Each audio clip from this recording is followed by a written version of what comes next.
மக்களே, மற்றும் ஒரு காணொலியில் நாங்கள் சந்திக்கிறோம். அந்த வகையில் இன்றை பார்க்க போகிறது வந்து ஒரு புத்தக பயிர்வு தான். இதான் அந்த புத்தகம். உங்கள் வாழ்க்கையையும் வேலையையும் மகிழ்ச்சியாக வைத்திருப்பது எப்படி என்ற மாதிரியான ஒரு புத்தகம். இதை வந்து டேல் கார்னகி என்றவர் எழுதியிருக்கார். இதை மொழிபெயர்த்திருக்கார் வந்து மாலதி கிருஷ்ணா. இவதான் தமிழாக்கம் செய்து இந்த புத்தகத்தை மொழிபெயர்த்திருக்காரு. இதில் என்ன விஷயங்கள் இருக்குண்டா, ஒரு சைக்காலஜிக்கலாக ஒரு மனுஷன் வந்து வேலையையோ இல்லை அவன் வாழ்க்கையையோ சந்தோஷமாக கொண்டு போகிறதுக்கு எப்படியான உபாயங்களை கையாளணும், எப்படியா இருக்கணும் என்ற மாதிரியான விஷயங்கள் இந்த புத்தகத்தில் அடங்கியிருக்குது. உதாரணத்துக்கு இதில் உள்ளடக்கங்களை பார்க்கும்போதும் அமைதியையும் மகிழ்ச்சியையும் அடைவதற்கான 7 வழிகளை பற்றி சொல்கிறாங்க. அதாவது ஒரு மனிதன் அமைதியாகவும் இருக்கணும், மகிழ்ச்சியாகவும் இருக்கணும்டா என்னென்ன 7 வழிகளை பின்பற்றுறாங்கன்றதை இந்த புத்தகத்தில் காட்டியிருக்காங்க. அதாவது உன்னை நீ அறிந்து நீயாக இருண்டா வந்து ஒருவர் செல்ஃபை பற்றி சொல்லியிருக்காங்க. ஒருவர் செல்ஃபை வந்து நீ யாருன்றதை நீ முதல் அறிந்து கொள்ளுன்ற மாதிரியாக சொல்லியிருக்காங்க. அதோட வேலையில் சோர்வையையும் பிரச்சனைகளையும் தவிர்க்கிறதுக்கு சில 4 டிப்ஸுகள் சொல்லியிருக்காங்க, 4 வழிகள் சொல்லியிருக்காங்க. அடுத்தது வந்து எந்த விஷயம் உங்களை சோர்வடையுதோ அதை பற்றி நீங்கள் திங்க் பண்ணி அதை எழுதி வச்சு அதை எப்படி அதை சவால்களை எதிர்கொள்ளலாம் என்ற மாதிரியான சின்ன சின்ன டெக்னிக்ஸ்களையும் இந்த இதில் கொடுத்துருக்காங்க. அடுத்தது சோர்வு, கவலை மற்றும் நிராகரிப்பை ஏற்படுத்தும் சலிப்பை தவிர்ப்பது எப்படி என்ற ஹெடிங்குகளை சில தகவல்களை தந்திருக்காங்க. அடுத்தது வந்து விமர்சனம் வந்து ஒருத்தரை உங்களை புண்படுத்த போகிறதில்லை என்ற ஒரு முக்கியமான விஷயம். உண்மையிலே விமர்சனம்ன்றது தான் பலர் விடயங்கள் வாழ்க்கையையும் சீரழிக்குதுன்னு சொல்லலாம். அவன் எப்படி கதைக்கான், இவன் இப்படி சொல்கிறானே, ஐயோ இப்படின்ட்டு. அதாவது இப்போ ஒரு ஆள் நம்மளை விமர்சிக்கிறாங்களா அதை நாங்கள் பாசிட்டிவாக தான் எடுத்துக்கொள்ளணுமே தவிர நெகட்டிவாக எடுத்துக்கொள்ளக்கூடாதுன்ற விதமான சில விஷயங்களையும் இந்த புத்தகத்தில் சொல்கிறாங்க. அடுத்து இந்த அத்தியாயம் 2வது அத்தியாயமாக இருக்குது. இது மக்களை கையாள்வதற்கான உத்திகள் பற்றி சொல்லியிருக்கு.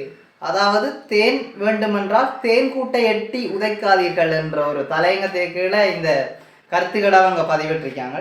அதோட எவனொருவனால் இதை செய்ய முடிகிறதோ முழு உலகமும் அவனுடன் இருக்கும். உண்மையிலே இந்த கருத்து தான் எனக்கு பிடிச்ச கருத்து. உண்மையில் இந்த முகப்புத்தகத்தின் தலைப்பும் இதுவாகத்தான் இருக்கும். அதாவது நாங்கள் ஒரு விஷயத்தை ஆழ்மன ரீதியாக நம்பி எங்களுக்கு இப்படித்தான் நடக்க போது, நான் இப்படி மாறப்போகிறேன், இப்படியா தானாவேன் என்ற விஷயங்களை நாங்கள் நம்பி அதனூடாக எங்களோட செய்கை வழிகளை நாங்கள் பிரயோகிக்கிற நேரம் எங்களுக்கு அந்த பிரபஞ்சமும் சேர்ந்து சப்போர்ட் செய்யுது.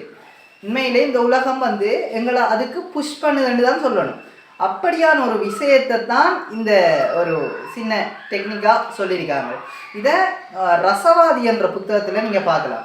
ரசவாதி என்றது உண்மையிலே ஒருவன் தன் கனவுகளை தேடி போகிறான், தன் கனவுல நடந்த விஷயங்களை தேடி போகிறான். உண்மையிலே அது அப்படித்தான் என்று அவன் இன்வால்வ் ஆகி அதுக்குள்ளே அதை தேடி போகிறான். ஆனால் அப்படியான விஷயம் அவனுக்கு கிடைக்குது என்றது தான் அந்த புத்தகத்தில் ஒரு சாராம்சமாக அமையுது. ஒரு சாதாரண இடத்திலும் சாதாரண நபர்களுடனும் உங்களோட மதிப்புகளை பெற்றுக்கொள்ளுங்க. உங்கள் மீதான மதிப்பை அவர் எப்படி பெருமிதம் அடைகிறார்ன்றதுல முக்கியமாக ஒவ்வொரு நாளும் ஒவ்வொரு அதிசயத்தை நிகழ்த்துங்க. உதாரணமாக நீங்கள் ஒரு ஹோட்டலுக்கு போகிறீங்க, பணியாளர்கிட்ட கேட்குறீங்க எனக்கு ஒரு உருளைக்கிழங்கு வறுவல் தாங்கண்டு. அவர் அதுக்கு பதிலாக ஒரு குழைக்கப்பட்ட உருளைக்கிழங்கோ பதிலீட்டாக வேறு எதுவும் கொண்டு வராரு. இப்போ நீங்கள் அந்த இடத்துல எப்படி ரியாக்ட் பண்ணுறீங்களன்றதுலாம் நீங்கள் முக்கியமான விடயம் இருக்குது. நான் கேட்டது வேறொண்டோ, நீங்கள் பரவாயில்லை இதை கொண்டு வந்துட்டு இது எனக்கு ஒத்துக்கொள்ளலை, இதை மாற்றி தர முடியுமா, இப்படி செய்தால் எங்களுக்கு சந்தோஷமாக இருக்கும். இப்படியான வார்த்தை பிரயோகங்களை நீங்கள் பிரயோகப்படுத்துகிற நேரம் அவருக்கு ஒரு மென்டாலிட்டி கொண்டு வரும். நம்ம மீதம் தவறு, நாங்கள் இப்படி எக்ஸ்கியூஸாக கேட்குறார் இவருக்கு நாங்கள் கட்டாயம் மாற்றி கொடுக்க வேண்டும் என்ற தோட்ஸ் அவருக்கு அந்த பணியாளருக்கு வரும்.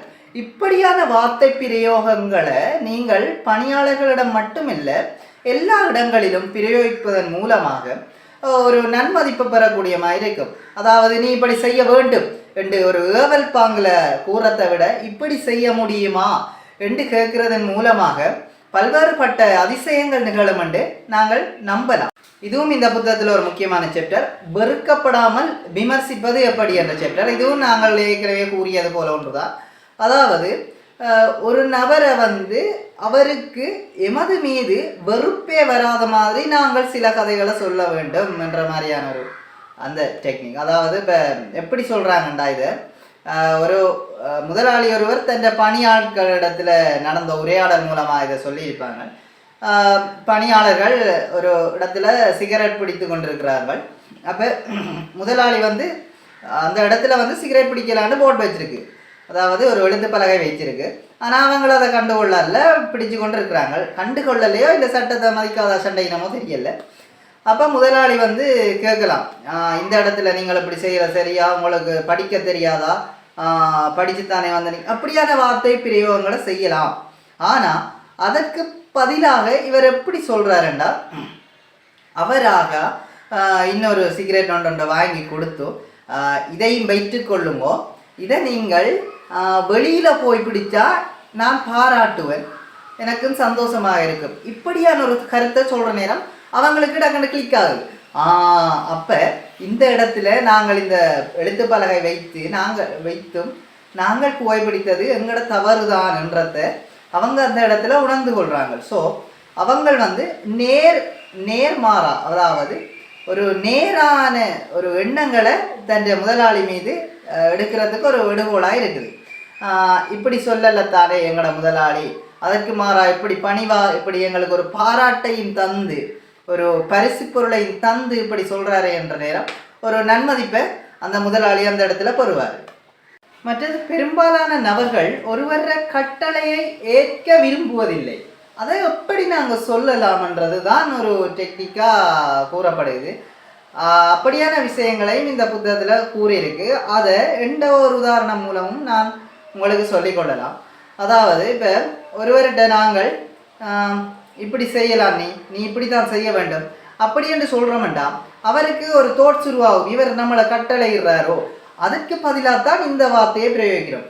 இப்படி செய்கிறத பற்றி நீ என்ன நினைக்கிறாய், இப்படி செய்திருந்தா நல்லா இருக்குமா, இப்படி செய்கிறதால வர நன்மைகளை உனக்கு விளங்கி கொள்ள முடியுமா, அப்படியான கேள்விகளை நாங்கள் கேட்கலாம். உதாரணமாக இப்போ ஒரு நண்பர் ஒருவர், தங்கை ஒருவர் என்று வைத்துக்கொள்ளுங்க, தவறான பாடத்தை எடுக்கிறார். தனது உயர்தர பரீட்சையில் ஒரு தனக்கு சம்பந்தம் இல்லாததும் தன் நண்பர் குழாமோடு சேர்ந்து உழவுவதற்காகத்தான் இந்த பாடத்தை அவர் சூஸ் பண்ணியிருக்கார். ஆனால் அதை விட இன்னொரு பாடம் அவரோட வாழ்க்கையையும் நல்லபடியாக அமைக்கும் அப்படின்றது உங்களுக்கு தெரியும் என்று வைத்து கொண்டால், அதை அவர்கிட்ட நாங்கள் இப்படி கொண்டு போய் சேர்க்கணும். இல்லை, உனக்கு இது செட் ஆகாது, இதுக்கு நம்மளோட மொழியில் சொல்ல போனால் உனக்கு இது செட் ஆகாது, இதுக்கு தான் இது சரி அப்படி இப்படின்னா மற்றாக்கள் என்ன செய்வாங்களா, அதை கன்வின்ஸ் பார்ப்பாங்க, கடமா பிரச்சனைகள் நடக்கும். ஆனால் அதற்கு பதிலாக உனக்கு இந்த பாடத்தை விட இந்த பாடத்தில் எவ்வளவு இன்வால்வ் இருக்குது, உனக்கு எவ்வளவு ஆர்வம் இருக்குது, இப்படி இதுகளை பற்றி நீ சிந்தித்து பார்க்கிறாயா, இதால் உனக்கு எப்படியான நன்மைகள் விளங்குமன்றது உனக்கு புரிஞ்சு கொள்ள முடியுதா, இப்படியான கேள்விகளை கேட்கறது மூலம் அவருக்கு ஒரு தெளிவை நாங்கள் ஏற்படுத்துறதுக்கு ஒரு என்ன சொல்கிறது, ஒரு என்ன நல்ல வேர்டுன்னு சொல்லுவோம், தெளிவை ஏற்படுத்துறதுக்கு நாங்கள் ஒரு உந்துதல் ஒரு சிறப்பான வார்த்தை, உந்துதலாக இருப்போம்ன்றதுல எந்த வித ஐயமும் இல்லை. இப்படியா பல்வேறுபட்ட ஒரு நல்ல ஒரு விடயங்கள் பொதிந்த ஒரு புத்தகமாக இது அமையுது. எனவே நீங்களும் இந்த புத்தகத்தை வாங்கி வாசித்து பயன்பெறுங்க. நன்றி.